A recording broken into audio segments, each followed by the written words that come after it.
सभी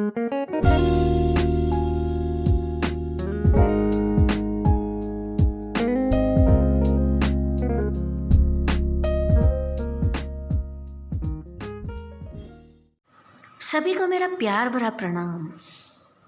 आज के क्लास में आप सबका स्वागत है। हम लोग सुजान भगत कहानी पढ़ चुके हैं। मैंने बहुत सारे चित्रों की सहायता से बहुत अच्छी तरह से समझाया है। आज मैं आपको सुजान भगत इस पाठ के प्रश्नोत्तर को समझाने जा रही हूँ। लघु प्रश्नोत्तर यानी शॉर्ट क्वेश्चन आंसर्स, जो कि आपके पाठ्य पुस्तक में पहला प्रश्न होता है। आपके एग्ज़ाम में भी पहला प्रश्न पूछा जाता है। एग्ज़ाम में भी पहले मेन प्रश्न के रूप में आपको पूछा जाता है। कैसे? उदाहरण, एक शब्द या वाक्यांश या वाक्य में उत्तर दीजिए। बोर्ड के नियम के अनुसार आपको समय को बचाने के लिए यानी टाइम सेव करने के लिए उत्तरों को डायरेक्ट लिखना है, ताकि आप लॉन्ग आंसर्स को अच्छी तरह से समय दे सके और उसे अच्छी तरह से लिख सके। इस उद्देश्य से आपको लघु प्रश्नोत्तर, एक शब्द या एक वाक्यांश या वाक्य में उत्तर लिखना चाहिए। प्रश्न 1, सीधे साधे किसान धन आते ही किस ओर झुकते हैं? उत्तर, सीधे साधे किसान धन आते ही धर्म और कीर्ति की ओर झुकते हैं। प्रश्न 2, कानूनगो इलाके में आते तो किसके चौपाल में ठहरते? उत्तर, कानूनगो इलाके में आते तो सुजान के चौपाल में ठहरते। प्रश्न 3, सुजान ने गांव में क्या बनवाया? उत्तर, सुजान ने गांव में पक्का कुआं बनवाया। प्रश्न 4, सुजान की पत्नी का क्या नाम है? उत्तर, सुजान की पत्नी का नाम बुलाकी है। प्रश्न 5, सुजान के बड़े बेटे का नाम लिखिए। सुजान के बड़े बेटे का नाम भोला है। प्रश्न 6, सुजान के छोटे बेटे का नाम क्या है?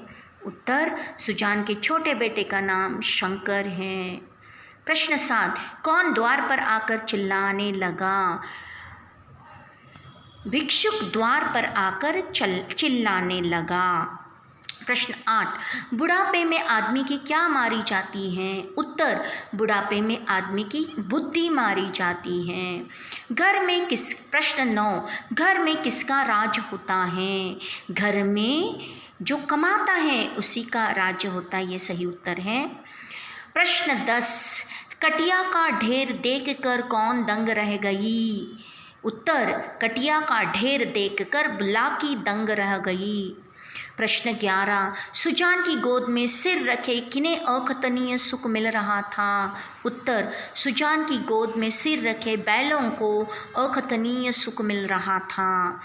अंतिम प्रश्न 12, भिक्षुक के गांव का नाम लिखिए। उत्तर, भिक्षुक के गांव का नाम अमोला था। प्रिय विद्यार्थियों, आज हमने सुजान भगत इस पाठ के लघु प्रश्नोत्तरों को देखा। मैंने इन प्रश्नों का रिवीजन करने हेतु यानी पुनरावर्तन करने हेतु आपके लिए अभ्यास कार्य यानी असाइनमेंट 1 और असाइनमेंट 2 के रूप में कुछ प्रश्नों को आपको दिया है और आप सभी ने उसको अच्छी तरह से लिखा भी है, यानी आपका अच्छे से रिवीजन हुआ है। मैंने यह लेसन आपको पहले भी पढ़ाया है और मैंने आपको बहुत सारे चित्रों की सहायता से समझाया है। आप वीडियो देखिए और उत्तर लिखने का प्रयास कीजिए। उम्मीद है आपको सारे प्रश्नों के उत्तर आते होंगे। नहीं आते हैं तो आपको हिंदी लेक्चर क्लास 1 to 5 तक आपको यानी 1 to 8 तक आपको इन कहानी को के 1 to 5 जो भाग हैं उनको अच्छे से चित्रों के माध्यम से जो मैंने कहानी का विवरण दिया हुआ है उसको समझना है। तो चलिए जल्दी ही मिलते हैं नेक्स्ट क्लास में, अगले क्लास में व्याकरण के भाग के साथ। तब तक के लिए पढ़ते रहिए, आगे बढ़ते रहिए। धन्यवाद।